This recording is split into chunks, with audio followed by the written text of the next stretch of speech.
네, 이번 시간에는 친구의 얼굴을 평면으로 표현하는 방법에 대해서 배워보겠습니다. 지금 여러분들 주변에 친구가 없죠? 네, 그래서 오늘은 여러분들이 자기의 얼굴을 관찰하면서 평면, 이 도화지나 종이에 그려보는 그런 방법을 배우는 시간을 갖겠습니다. 준비물은 먼저 종이가 필요합니다. 종이를 준비해 주세요. 그리고 연필, 연필, 사비 연필도 가능하고 그냥 여러분들 쓰는 연필, 샤프 펜슬도 괜찮고, 그리고 또 지우개가 필요하겠죠. 오늘은 이렇게 해서 얼굴을 관찰해서 얼굴의 형태가 나올 정도로 스케치하는 것에 목표를 두고 수업을 진행하겠습니다.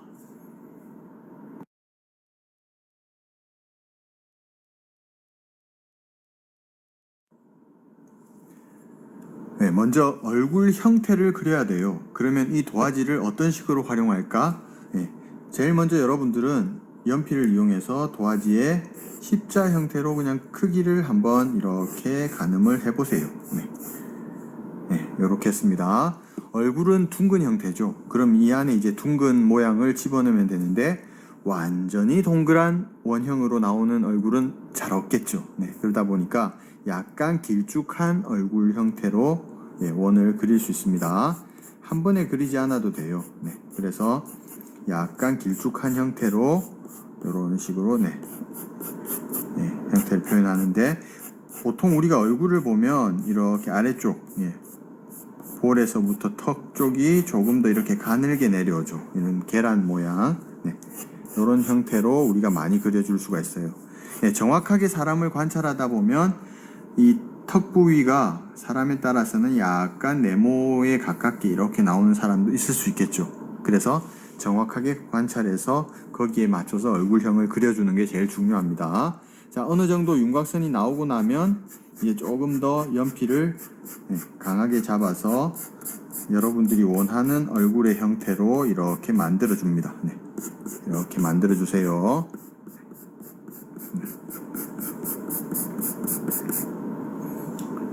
자, 이렇게 얼굴형, 살짝 긴 동그라미 같은 느낌 잘 나오나요? 자, 그러면 이제부터 눈을 한번 그려볼게요. 눈은 어떻게 그려야 될까요? 눈.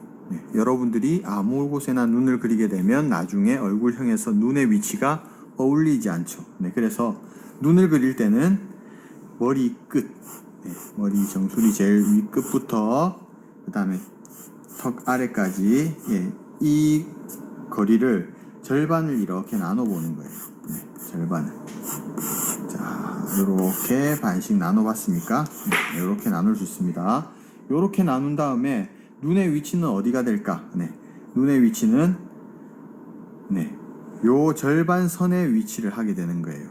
생각보다 아래쪽에 있죠. 여러분들 눈을 그리라고 하면 대부분 다 위쪽에 표현을 하는데 위쪽이 아니라 머리 끝에서 턱 끝까지를 절반으로 쪼갰을 때 이 부분에 눈이 위치를 하게 됩니다. 그럼 눈 왼쪽과 오른쪽의 위치는 어떻게 될까 한번 볼까요? 자, 이것도 마찬가지로 먼저 여러분들 얼굴 가운데를 중심으로 이렇게 세로로 선을 그어줬죠. 그 다음 얼굴 양 끝을 맞춰서 이렇게 또 선을 그어줍니다. 양쪽 끝 이렇게 그렇게 하면 이 양쪽 끝과 가운데 사이에 공간이 있겠죠. 그걸 절반으로 이렇게 표시를 해줍니다. 절반으로. 이렇게 되나요? 이렇게 절반이 되면 이 절반에서 이제 눈의 위치가 대략 여기와 여기가 되겠죠. 여기가 눈의 위치가 되겠습니다. 얼굴이 나오게 조금 조정을 할게요.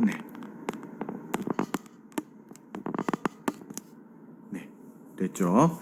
자, 그러면 이제 눈의 위치가 여기인데 눈을 그릴 때 우리가 조금 고민을 해야 돼요. 보통 우리가 눈을 그릴 때 모습을 잠깐 보겠습니다.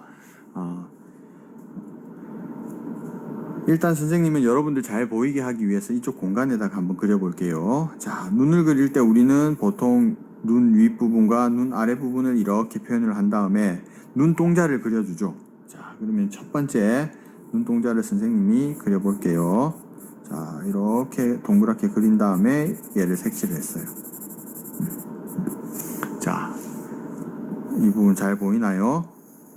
자, 눈동자가 어떻게 보이나요? 그렇죠. 약간 무서워 보입니다. 네, 약간 무서워 보여요. 왜 그러느냐? 눈 위와 눈 아래 사이에 동자가 이렇게 떠 있는 듯한 느낌을 주기 때문에 약간 무섭게 보일 수가 있어요. 그렇다면 어떻게 그리는 게 좋을까? 자, 똑같이 눈 위와 아래 부분을 그렸어요. 그런 다음에 이번에는 이 동자를 위쪽에 약간 묻힌 형태로 이렇게 그려볼게요. 자, 색칠합니다.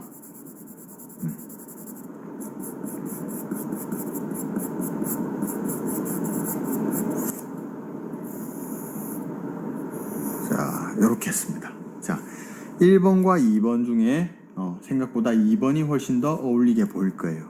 그렇죠. 물론 사람마다 정확하게 관찰하면 차이는 있겠지만 대체적으로 이 눈 동자의 위치가 이렇게 위아래 떠 있는 것보다는 약간 윗 안쪽으로 이렇게 파묻혀 있는 형태로 그렸을 때 조금 더 우리와 가깝게 보인다는 거죠. 이런 식으로 눈을 그리는 거예요. 그러면 사람마다 차이가 있겠지만 한쪽 눈의 왼쪽 끝과 오른쪽 끝 사이에 거리가 있겠죠. 그걸 감안을 해서 여러분들이 눈을 이렇게 그려줄 수 있습니다. 여기 중간중간에 나온 선은 신경을 안 써도 돼요. 왜? 나중에 이런 스케치 과정을 거치다 보면 지우개로 불필요한 부분 나중에 지울 수 있거든요. 네, 그렇게 하면 되겠습니다.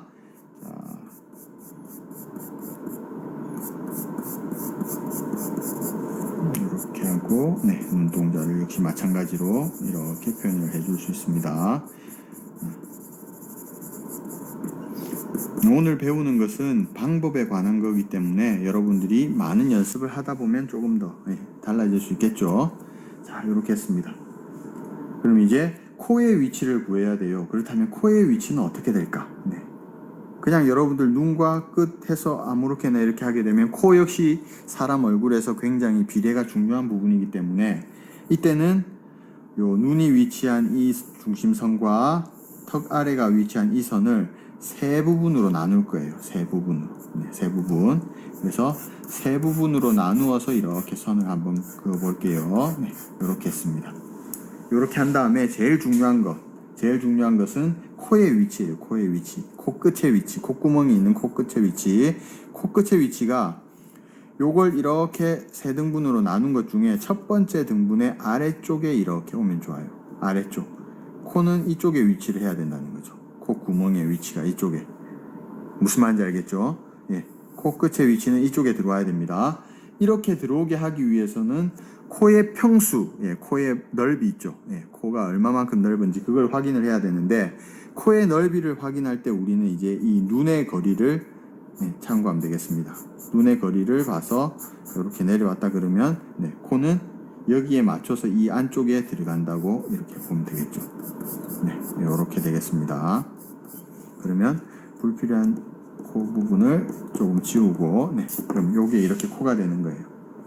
자, 그럼 이제 코가 이렇게 된다고 해서 코 앞부분이 조금 나오고 이렇게 옆에 나오고 그러면 콧날이 있는 옆부분을 여러분들이 이렇게 그린다고 생각해 보세요. 어때요? 모양이 보기 싫어지죠?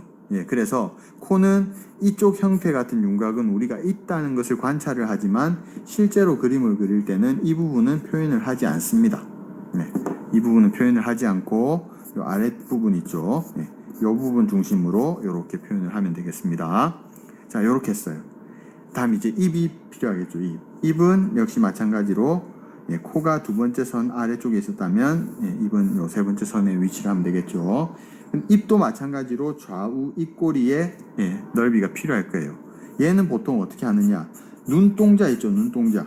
눈동자를 기준으로 이렇게 합니다. 그럼 여기서 여기까지가 입의 위치가 될 거예요. 그럼 입도 마찬가지예요. 입도 여러분들이 너무 입술을 두껍게 표현하는 것보다는 입이 들어갈 위치를 좀 지워주고 일자에 가깝게 하면서 약간 이런 형태, 그렇죠. 이 정도 형태로 표현만 해주면 됩니다. 윗입술, 아랫입술을 너무 잘 그릴 필요는 없다는 거예요. 그러면 일단 눈과 코와 입의 비례가 어느 정도 맞습니다. 자, 이제 중요한 게 생각보다 여러분들이 실수 많이 하는 게 귀예요. 귀. 그럼 귀는 어떻게 하면 될까? 귀는 우리가 보통 귀를 그리라 그러면 이제 눈을 기준으로 해서 여러분들이 많이 그리는데, 그러다 보니까 귀의 크기가 굉장히 작아요. 실제는 귀가 굉장히 크거든요. 어디까지를 우리가 보통 하냐면, 아까 전에 눈을 그렸던 이 부분과 입을 그렸던 이 부분, 이 사이가 귀가 되는 거예요. 그래서 이 사이가 되도록 귀를 여러분들이 관찰을 해서 이렇게 잘 그려주면 됩니다. 생각보다 귀가 크게 나옵니다. 됐죠? 자, 이렇게 했으면 이제 눈과 코와 입의 비례가 어느 정도 나왔습니다. 그럼 여기에 맞춰서 여러분들이 머리카락을 그려주면 되겠죠. 머리카락은 대체로 눈보다 이 정도 높은 위치에 있을 겁니다. 이 정도를 기준으로 해서 머리카락을 그린다, 여러분도 생각을 하고, 그럼 얘와 눈 사이가 눈썹이 되겠죠. 눈썹을 이런 식으로 해주면 되겠습니다. 그런 다음에 기본 원래 있던 머리, 동그란 머리 모양보다는 조금 더 크게 나가겠죠. 이런 식으로 여러분들의 머리 형태를 그릴 수 있습니다. 자, 오늘 제일 중요한 것은 이거예요. 얼굴을 그리는데 눈, 코, 입의 비례를 맞춰주는 거. 이걸 이제 평면에 이렇게 표현을 하는 방법이에요. 그래서 여러분들이 잘 관찰한 모양에 따라서 마지막에 그린 형태 있죠. 마지막에 그린 형태를 계속 이렇게 갖춰 나간 다음에 불필요했던 부분들 있죠. 이제 아까 전에 얘기했던 안쪽 부분들, 이런 부분들을 지우개로 지워가면서 형태를 만들어 가는 거예요. 이해되나요? 네. 자, 그래서 오늘은 여러분들이 색칠하고 하는 과정은 없어요. 얼굴 비례에 맞춰서 얼굴을 잘 관찰한 다음에 평면에 표현하는 방법을 배워보는 시간이에요. 이렇게 해서 오늘 여러분들이 표현할 수 있는 만큼만 이렇게 표현을 하면 되겠습니다. 이렇게 한 다음에 아까 전에 기준이 되기 위해 그렸던 선들 있죠. 기준이 되기 위해 그렸던 선들, 이런 것들만 잘 좀 지워주면, 어느 정도 지워주면 얼굴이 완성이 되는 거죠. 그래서 한 번에 모든 걸 그리려고 하지 말고 선생님이 한 것처럼 연필을 여러 번 이용해서 그려가면서 비례를 만들어가는 그런 노력을 한다면 여러분도 어울리는, 얼굴 비례에 어울리는 이런 그림을 충분히 그릴 수 있습니다. 이런 형태로 마무리를 할 수 있겠죠. 이렇게 잘 한 다음에 사진으로 찍어서 과제방에 올려주면 되겠습니다. 얼굴을 평면으로 관찰하기 어렵지 않죠? 자, 이렇게 한번 잘 그려봅시다. 수고 많았습니다.